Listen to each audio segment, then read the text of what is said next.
toujours, c'est Hugo Davesedo pour le cinéma et je vais vous parler à nouveau d'un film, La Vague. La Vague, c'est un film chilien qui est une comédie musicale. C'est une comédie musicale alors qui a deux particularités.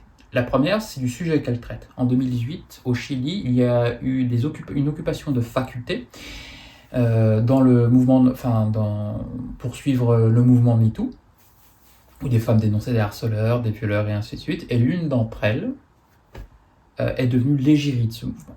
Et c'est cette personne-là, cette jeune femme, que l'on suit. Ça, c'est la première des particularités, son sujet. Enfin, ce ne serait pas une particularité si ce n'était une comédie musicale, mais la manière dont la comédie musicale est présente dans ce film est particulière.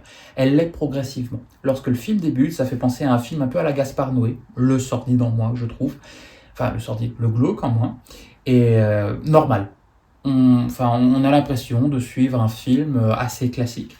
Et c'est lorsque l'on parle de féminisme, ou lorsque le mouvement féministe MeToo, ou l'équivalent, je ne sais pas exactement je suis pas sûr qu'il se revendique de MeToo dans le film.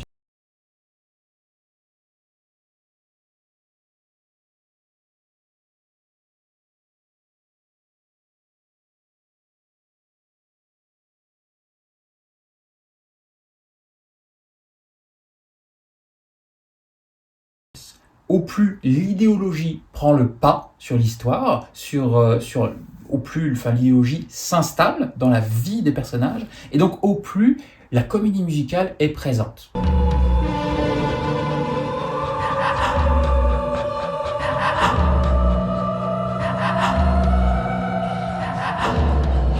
Et en fait, c'est intéressant pour deux raisons, je trouve. La première, c'est que l'usage de cette comédie musicale, du chant, sert à transcrire en fait l'énergie, quelque part, ou à retranscrire l'énergie, la volonté de ce mouvement, du mouvement de façon générale, qui emporte les personnages, et notamment le personnage principal, presque malgré elle, au détriment de toute forme, on va dire, de vérité ou de rationalité sur ce qui lui est effectivement arrivé. Et donc, il y a quelque chose d'assez, je dirais, ambigu.